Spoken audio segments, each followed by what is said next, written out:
Salut tout le monde, bienvenue sur la chaîne Paye tes règles, c'est le jour du clapasse. Et aujourd'hui, je vais vous faire le bilan complet de ma campagne d'ISS Vanguard. Donc, qu'est-ce que j'en ai pensé après avoir fini la campagne? Qu'est-ce que je peux en dire de points positifs, de points négatifs? Est-ce que c'est une campagne que je conseille pas? Pour quel type de public? Donc, je vais essayer de répondre à toutes ces questions dans cette vidéo. Pensez à vous abonner. Et on y va tout de suite. Alors je vais commencer par des remarques d'ordre général. Tout d'abord, cette campagne, elle a duré entre 70 et 80 heures de jeu. Au final, contrairement à ce que j'ai pu dire sur le podcast que j'avais enregistré avec Gabriel le Garageux, j'avais dit qu'elle devrait me durer autour d'une cinquantaine d'heures de jeu. Eh bien, en fait, pas du tout, c'est beaucoup plus que ça. J'ai fait à peu près les comptes et donc on est autour plutôt de 70-80 heures de jeu. C'est une campagne que j'ai fait en solo et entièrement en solo avec toujours 4 personnages tout le temps. Pour faire cette campagne, j'ai eu une table dédiée, voilà, c'est ma table de jeu là que j'ai la chance d'avoir une table de jeu dédiée. Donc c'est un jeu qui a occupé la table pendant très longtemps. J'ai fait cette campagne en 3 fois, c'est-à-dire qu'il m'est arrivé de ranger le jeu 3 fois en tout et pour tout. Et je l'ai joué cette campagne avec l'extension des dossiers personnels que j'ai reçu donc en KS. Enfin le KS, plutôt le GameFound, à l'époque. Alors ce que je vous propose dans cette vidéo et dans ce gros bilan de campagne, c'est de faire le système que je fais habituellement quand j'analyse les jeux, c'est points positifs, points négatifs. Et donc là, je vous propose de commencer par les points négatifs, donc ce qui m'a évidemment moins plu dans ce jeu ou les critiques qu'on pourrait éventuellement lui formuler.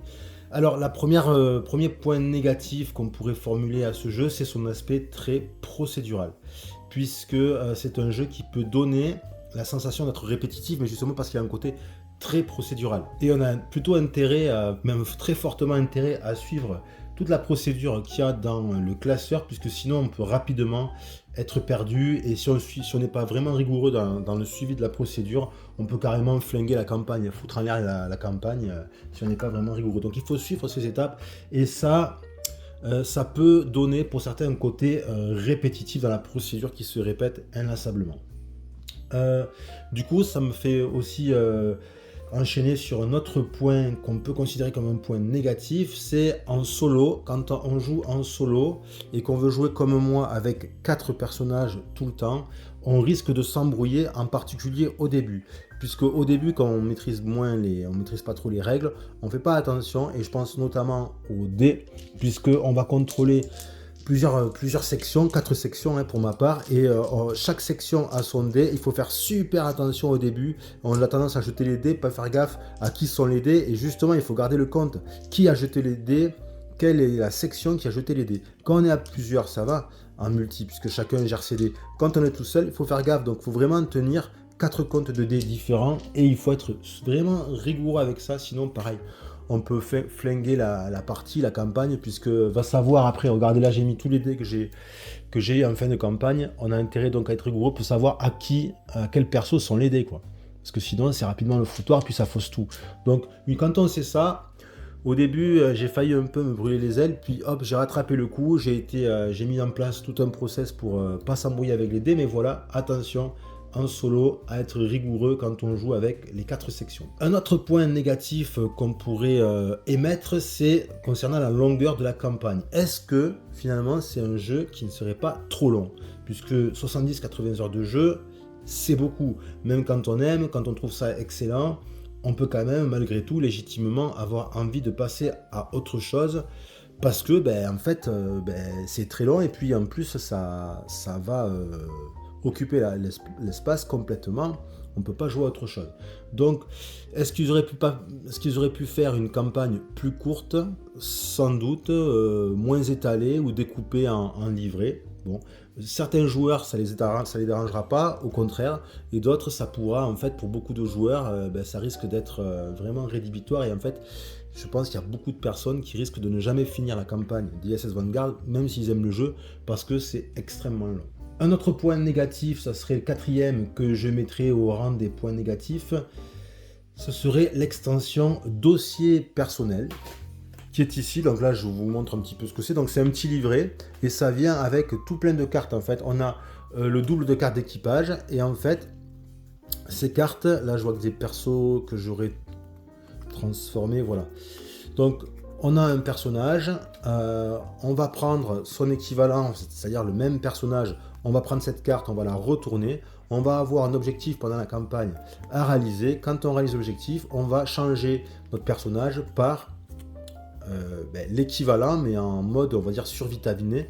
Donc là, par exemple, j'ai sorti du jeu la carte Anne Beckman et j'ai pris la carte Anne Beckman des dossiers personnels. En fait, ça offre tout simplement des personnages plus puissants parce qu'ils ont tout simplement deux icônes qu'ils peuvent choisir quand ils font des résultats basiques.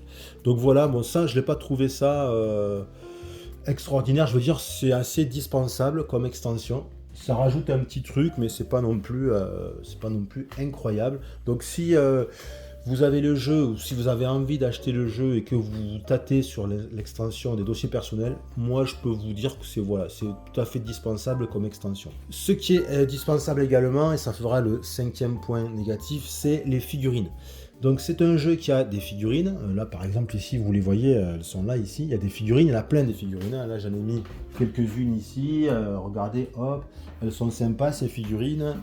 Parfois elles sont de taille imposante.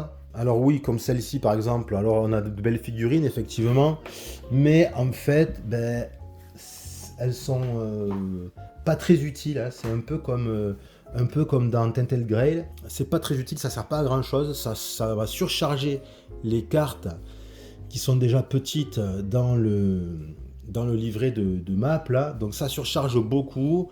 On peut les avoir tout simplement en standees et en plus elles sont colorées. Est-ce que c'est finalement pas mieux? Et idem pour les équipements, on a quand on prend la version figurine, on a des équipements qui sont en mini quoi, en figurine, mais en fait le problème c'est que tous les équipements n'y sont pas. Par exemple ici, vous voyez, ça c'est des équipements que j'avais débloqués. Et en fait, hop, regardez, il y en a quand même pas mal, hein. Regardez, j'ai dû prendre les versions jetons. Pourquoi? Parce qu'en fait, ça y est pas en figurine. Donc voilà, il y en a qui sont en figurine, je m'en suis jamais servi, comme l'avant-poste. Et il y en a plein qui n'y sont pas en figurine. Donc ça c'est bizarre. On a une version en figurine, mais en fait tout n'est pas en figurine. Donc ça c'est vraiment très discutable. Soit on met tout en figurine, soit on met rien, mais un peu, pas tout à fait, ça c'est étrange. Surtout que bon, encore une fois, c'est tout à fait dispensable. Un point qui m'a semblé négatif, ou du moins vous pouvez vous procurer le jeu sans chercher à avoir les figurines, ça apporte vraiment rien du tout. Ensuite, un autre point négatif que je mettrais dans la balance, c'est les manutentions. Il y a énormément de manutention dans ce jeu. C'est un jeu qui prend beaucoup de place, comme vous pouvez le voir. Et il y a toujours des trucs à aller voir, à aller chercher, à aller ranger, à enlever, à classer. Là, ici, sur le côté, on a les deux boîtiers, là, en haut à droite de l'écran. Il faut toujours aller chercher des cartes, changer des cartes, remettre des cartes. Bon, beaucoup de manutention à faire. Et ça prend beaucoup de temps aussi. Et ça peut constituer pour certains joueurs un point négatif. Et enfin, le dernier point négatif à mes yeux, c'est l'absence de véritable combat. Alors, là, attention, il peut y avoir on va dire des pseudo-combats, oui, des choses qui se rapprochent de combat. Mais en fait, c'est toujours pareil, c'est un système de test de dés. C'est pas vraiment... on peut pas appeler ça véritablement des combats. Il y en a très peu. Et on va dire qu'on se rapproche de combat, mais c'est pas de véritables combats. Donc peut-être un système de combat aurait été pas mal, mais bon, ça aurait changé quand même pas mal le jeu. Mais moi, j'aurais aimé un petit truc, voilà, avec un petit peu plus de combat. Pas forcément en faire changer le jeu, mais voilà. Attention, hein, c'est quand même quelque chose à savoir parce que il peut y avoir des joueurs, des gens qui voient de la SF, qui voient des vaisseaux, qui se disent chouette, il va y avoir des combats spatiaux. Non, c'est pas trop ça en fait. Hein, il n'y a pas trop de combats spatiaux ou de combats tout court dans ce jeu. Donc voilà pour les points négatifs. On va maintenant passer aux points positifs. Alors des points positifs, Il va y en avoir un peu moins, mais ils vont être énormes, ces points positifs. Donc c'est pour ça que je vais insister peut-être dessus, parce que c'est pas au nombre des points négatifs et positifs que vous devez vous fier, mais je veux dire à l'intensité des points négatifs et positifs. Le premier point positif, gros point positif, c'est que nous avons là un grand jeu d'exploration, épique, à grand déploiement. L'exploration est vraiment au cœur du jeu. Est-ce que c'est pas le plus grand jeu d'exploration auquel j'ai joué? Je crois que oui, sans doute. L'exploration est véritablement au cœur du jeu. On trouve tout le temps, toujours en permanence de nouvelles choses, des planètes, des mystères, des énigmes à résoudre. Pendant l'exploration planétaire, il y a des systèmes d'énigmes grandeur nature. Quand je dis grandeur nature, c'est-à-dire à l'échelle de la planète, notamment quand on avance dans l'histoire, dans la campagne. Il y a aussi la découverte dans la recherche, dans la production, dans les découvertes, tout ça dans le classeur. Donc il n'y a pas que dans l'exploration planétaire qu'on explore, il y a aussi dans le classeur, dans la gestion du vaisseau qu'on explore en fait. Et ça c'est vraiment extraordinaire, mais vraiment extraordinaire. Là par exemple, ici là on voit qu'il y a des cartes là, bon là je pense qu'on voit pas trop, donc attention spoil, mais là je pense qu'on voit pas trop. Donc ça c'est des améliorations que j'ai eu de ma passerelle qui permettent au vaisseau, au Vanguard d'être beaucoup plus efficace. Il y en a de l'autre côté, on voit qu'au début on n'a rien du tout. Rien du tout. Là c'est la section recherche, donc là il n'y a pas grand chose parce que j'ai terminé la campagne, donc toutes mes recherches, j'en ai effectué beaucoup, donc voilà, il n'y a plus grand chose, mais il y a beaucoup de choses qu'on va découvrir, qu'on va glisser ici, qu'on va essayer ensuite, parce que c'est pas tout de découvrir, de mettre ici quand on gagne la carte. Ensuite, il faut arriver à faire des choses pour retourner la carte et gagner ce qu'elle nous propose. Vous voyez, donc on va retrouver ça aussi dans le système, dans la production. Donc là ici, j'ai plus rien, mais ici j'ai quelque chose. Voilà, on peut améliorer son système de production et ensuite ça va permettre de produire plus rapidement. Ça c'est un projet de production.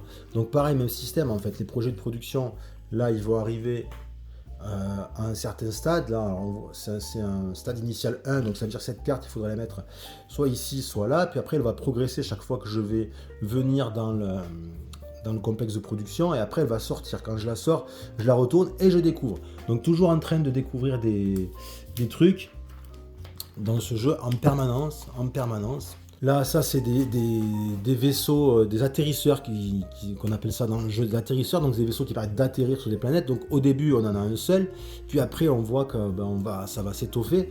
Et là, moi j'ai débloqué le Waygate là, qui est vraiment top quoi. Bon, il nécessite quand même pas mal d'énergie pour fonctionner, dans le sens où il faut chaque fois, si on veut s'en servir, défausser une technologie extraterrestre. Donc c'est assez cher par contre, il a des avantages qui sont assez énormes.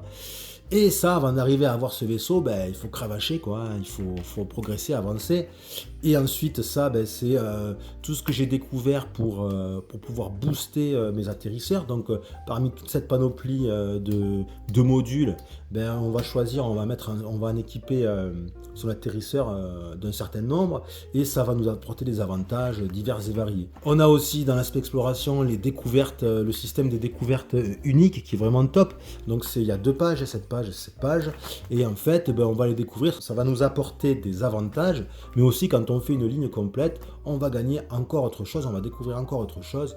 Là moi j'ai fait cette ligne, j'ai découvert ça, j'ai fait cette ligne, j'ai découvert ça, donc j'ai fait cette ligne également. Donc d'ailleurs là, c'est bizarre, là. J'ai trouvé qu'il y avait la seule incohérence du jeu que j'ai relevée, c'est à ce niveau, en toute fin de campagne, à la fin, en fait après avoir terminé la campagne, un petit truc étrange que j'ai pas compris. D'ailleurs j'ai mis, avant de faire la vidéo, un petit message sur BGG pour y voir plus clair. Alors je sais pas si c'est moi qui ai bugué, mais je trouve que l'entrée qu'on nous demande de lire, quand on la lit, c'est pas logique, il y a un truc qui est bizarre. Mais c'est vraiment la seule et unique fois que j'ai vu ça, donc c'est un jeu qui est très cohérent, très bien ficelé.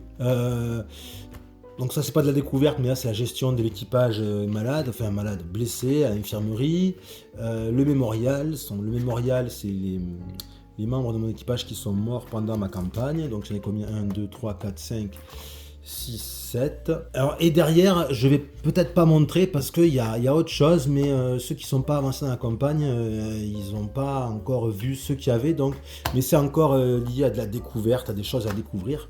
Donc un énorme jeu d'exploration. Si vous aimez l'exploration, ce jeu, il est fait pour vous. Si vous aimez la SF, encore plus, laissez tomber, c'est un truc de dingue. L'autre point positif, qui est encore plus énorme pour ma part, c'est un concept de jeu qui est original et prenant.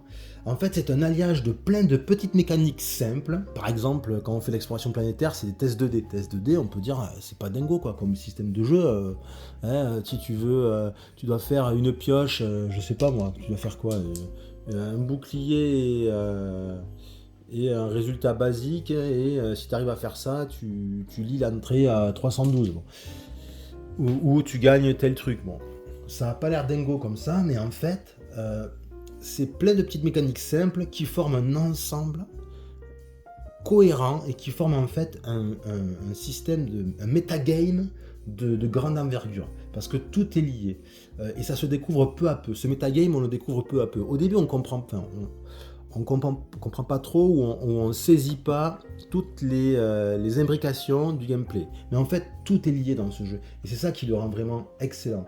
C'est ça qui fait de lui un grand jeu. Il faut surtout pas résumer ce jeu à de l'exploration planétaire, comme on l'a trop souvent vu sur YouTube, parce qu'en fait, évidemment, si on veut faire une vidéo du jeu, ce qui parle le plus aux gens et ce qui est le plus dynamique, c'est de montrer de l'exploration planétaire. Et du coup, les gens se disent « Ah ouais, c'est ça, il y a cette Vanguard. En fait, là, t'as des petits bonhommes sur une planète, tu fais des tests. » Mais en fait, c'est pas ça, ISS Vanguard. C'est qu'une partie de la facette d'ISS Vanguard. C'est beaucoup plus vaste que ça. En fait, l'exploration planétaire, c'est ce qui se rapproche le plus de ce qu'on connaît d'un jeu de société moderne.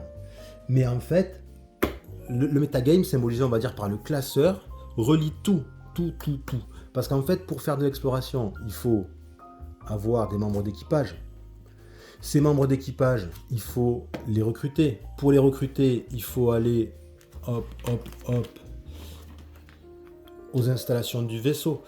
Et il faut, pour les recruter, dépenser un point de commandement. Il faut gagner, et pour pouvoir aller au baraquement, pour pouvoir aller se chercher de nouveaux membres d'équipage dans les boîtiers sur le côté. Mais pour pouvoir y aller dans les baraquements, il faut avoir des points de commandement. Donc je disais, et les points de commandement, on les a dans une précédente étape, en fonction de l'avancée dans la quête. On va en gagner ici. Il y a quoi encore Pour explorer de nouvelles planètes, il faut améliorer son Vanguard. Pour améliorer son Vanguard, il faut faire des recherches. Et donc là aussi, pour faire la recherche, il faut encore avoir des points de commandement. Il faut sélectionner dans l'installation du vaisseau laboratoire de recherche. Pour déverrouiller ces projets de recherche, il faut payer en découverte de chaque type. Les découvertes, on les a en faisant des explorations planétaires. Et quand on découvre un projet de recherche, quand on le mène à terme, on va gagner de nouveaux équipements. On va gagner peut-être de nouveaux projets de recherche. On va gagner des cartes de production. Et en fait, tout ça, ça va soit renforcer le vaisseau, soit renforcer notre équipage. Par exemple, si on prend les équipements qu'on gagne dans l'armurerie, au début, tu as 4 cartes équipements dans l'armurerie. Et moi, en fin de campagne, attention, approchez-vous la rampe, regardez ce que j'ai. Tout ça, il y en a je sais pas combien. Bon, attention au spoil, mais je pense que vous voyez pas trop là. Donc, il y a des cartes pour équiper ces persos. Bon, c'est un truc de fou. Il y a du petit équipement. Il y a des équipements de mission. Tout ça. Il y a des équipements personnels.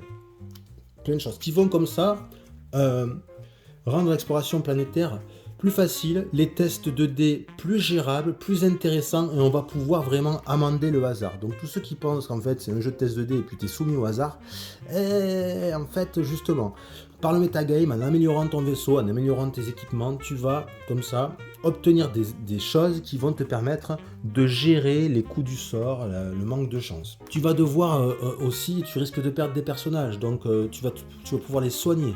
Tu vas pouvoir les soigner, comme je montrais tout à l'heure, à l'infirmerie. Je parlais aussi tout à l'heure du complexe de production, qui est ici pareil. Enfin, en fait, que ce soit pour les baraquements, pour recruter des personnages, que ce soit pour faire de la recherche, pour produire de nouveaux objets, ou pour gérer des crises qui vont tomber dessus, ou pour, comment dirais-je, je ne veux pas trop en parler, enfin, pour faire autre chose, pour pas spoiler les gens. Tu vas devoir avoir des points de commandement et ensuite tu vas devoir choisir avec ces points de commandement pour lesquels tu n'en as jamais assez en fait. Tu vas devoir choisir quelles sont tes priorités, qu'est-ce que tu vas faire. Et du coup, bah, tu vas sans cesse progresser, mais tout est lié. Chaque élément est lié à l'autre. Donc la production aussi, ça va faire. Tu vas pouvoir, avec la production, tu vas pouvoir gagner de nouvelles choses pour améliorer le Vanguard, qui va permettre d'explorer d'autres planètes. Tu vas pouvoir aussi obtenir de nouveaux projets de recherche, obtenir de nouveaux équipements. Tu vas peut-être aussi pouvoir améliorer, trouver des nouveaux atterrisseurs. Donc, quand tu trouves la technologie, tu as un projet de production qui va te permettre, par exemple, de fabriquer le Dragonfly. Donc, tu vas essayer dans la production de faire progresser ta carte qui permet, une fois qu'elle sort de la pochette, de fabriquer le Dragonfly. Le Dragonfly, c'est un atterrisseur qui va te proposer des avantages, mais aussi qui a ses propres inconvénients. Tu vas gagner aussi, tu vas trouver des modules qui vont me permettre d'améliorer les atterrisseurs. Je parlais de l'infirmerie tout à l'heure. L'infirmerie qui est ici, tu peux aussi améliorer l'infirmerie, parce que là on a des personnages qui sont à l'infirmerie, mais là on a des améliorations de l'infirmerie qui vont permettre de soigner plus efficacement et plus rapidement les personnages. Même quand les personnages meurent au mémorial, tu les mets dans le mémorial, tu vas gagner des avantages. Et donc c'est vraiment... Tout est imbriqué. Tout est imbriqué. Tu as besoin d'exploration planétaire pour améliorer ton vaisseau. Et le vaisseau te permet d'être plus efficace dans ton exploration planétaire. Donc c'est vraiment excellent. Et on peut passer beaucoup de temps dans la gestion du vaisseau, voire même parfois autant que sur, les planètes. Et ça nous amène au troisième point positif. En plus de l'exploration, en plus du concept original du metagame qui est vraiment où tout est lié, le troisième point positif, c'est le sentiment de progression dans ce fameux metagame. Puisque tu as toujours l'impression de progresser. Voilà, tu gères un vaisseau, tu as vraiment la sensation de gérer un vaisseau mère, l'ISS Vanguard, et tu progresses. Quoi qu'il se passe, tu progresses. C'est pas un jeu dans lequel on tourne en rond. Je craignais un peu ça, surtout avec l'histoire de la dérive. Voilà, c'est ici en fait. Moi, ça m'est jamais arrivé, ça, cette histoire de tourner en rond. Je sais que Martin Lafrenière de la zone jeux de société, il s'était plaint de cette histoire de dérive où il devait faire plusieurs fois, il avait l'impression de tourner en rond. Moi, ça m'est jamais arrivé. Je sais pas comment il a fait, bon, peut-être ça. De toute façon, si ce système existe, c'est pour pas qu'on soit bloqué, donc c'est que ça peut arriver. Moi, ça m'est jamais arrivé. J'ai toujours eu le sentiment de progresser en permanence, même quand parfois ça m'est arrivé d'être déçu du résultat d'une exploration planétaire, parce que tu as perdu pas mal de membres d'équipage, parce que tu n'as pas trouvé les découvertes uniques que tu voulais trouver. Mais malgré tout, tu progresses parce que tu as trouvé des choses, parce que tu vas pouvoir dépenser donc, tes points de commandement pour faire progresser des projets de production ou des projets de recherche en dépensant des découvertes que tu as trouvées pendant l'exploration planétaire, tu vas quand même faire progresser ta recherche, faire progresser ta phase de production. Tu as tes persos, peut-être un bon perso qui n'était pas dispo, là du coup il va arriver à se soigner, donc tu es toujours en train de progresser, le sentiment de progression et puis de progression et puis de gain, de montée en puissance, il est vraiment là. C'est vraiment super intéressant et super prenant. Surtout qu'il y a un aspect vraiment stratégique à ce jeu avec, comme je le disais tout à l'heure, avec la phase d'installation du vaisseau où tu dois choisir qu'est-ce que tu vas faire et qu'est-ce que tu vas pas faire. Est-ce que tu vas plutôt te concentrer sur la gestion des crises parce que tu sens qu'il va y avoir le feu et si tu laisses pourrir la situation, ça va être une catastrophe. Est-ce que tu as un petit peu un manque de personnel et donc il te faut recruter. Donc tout ça c'est super intéressant. Et ce que j'ai pas dit aussi, c'est que tous les personnages qui sont ici, ils progressent eux-mêmes, donc par le grade qu'ils ont, grade 1, on a du grade 2 et puis grade 3 pour le plus élevé. On progresse aussi, nos personnages progressent et puis ils ont une utilité. Tous ces personnages, ils servent pas que à l'exploration planétaire. On peut les utiliser dans beaucoup de phases pour essayer d'améliorer la gestion de cette phase. Par exemple, on peut utiliser des personnages de rang 3 pour faire progresser des personnages qui seraient rang 1 pour les faire gagner en rang 2. On a un système d'icônes, donc on peut utiliser ces icônes pour faire progresser plus rapidement les projets de production. Par exemple, ici, là, on me dit que si j'ai un personnage avec une pioche et là un œil, là, je peux deux personnages, du coup, je peux les utiliser, donc je les mets en équipage inactif pour faire progresser plus rapidement le projet de production. Donc tout ça, voilà, ça crée un sentiment de progression constante dans le jeu et c'est très grisant, très plaisant. Et enfin, dernier point positif, alors ça c'est un point positif mais qui est aussi un point négatif, ça dépend des gens, c'est pour ça que je l'ai mis dans un point positif et point négatif, c'est la campagne qui est très longue. Donc ça, on peut le voir comme un point positif puisque tu peux te dire qu'au moins tu en as pour ton argent. C'est pas un jeu auquel tu vas jouer 2 heures si t'accroches et puis terminer, non. C'est un jeu auquel tu peux jouer longtemps, il t'en donne vraiment pour ton argent. C'est un jeu qui est pas donné, qui coûte assez cher. Mais finalement, quand tu fais la campagne en entier, si tu fais ça, moi comme j'ai fait entre 70 et 80 heures, regarde combien ça fait à l'heure, ça fait pas beaucoup, hein, sur je sais pas combien, dans les 150 euros. Donc une campagne qui est longue, qui offre, il y a beaucoup de jeux dans ce jeu, il y a beaucoup de jeux, voilà. Après, est-ce que c'est pas trop long? Voilà, c'est pour ça que je l'avais mis aussi dans les points négatifs. En conclusion, qu'est-ce que je peux dire à d'ISS Vanguard pour terminer? Eh bien, ce que je dirais, c'est que pour moi, c'est le plus grand et le meilleur jeu d'exploration auquel j'ai joué de toute ma vie de gamer. Très loin devant Sleeping God, parce que j'avais aussi Sleeping God auquel j'ai joué, j'ai fait plusieurs runs et puis ensuite j'ai revendu. Pour moi, on est largement au-dessus et pourtant, je suis beaucoup moins SF qu'univers onirique et médiéval fantastique. Vraiment, c'est un jeu qui en vaut la peine quand on aime l'exploration. Quant à moi, qu'est-ce que je vais faire maintenant de ce ISS Vanguard? Est-ce que je vais le vendre? Eh bien non, parce que j'attends l'extension Deadly Frontier qui devrait arriver. Alors quand, je sais pas, mais avec Awoken Realm, pour les traductions françaises, il faut être patient. Cette extension Deadly Frontier, elle rajoute une nouvelle campagne. Donc je garde le jeu, mais je vais pas le ressortir avant un moment, hein. On va laisser passer du temps et on va un petit peu jouer à autre chose. Voilà, si vous avez aimé la vidéo, eh bien abonnez-vous. Likez, laissez des commentaires, dites-moi si vous aussi vous avez terminé la campagne d'ISS Vanguard, ce que vous en avez pensé. Et puis sur ce, je vous dis salut et à bientôt.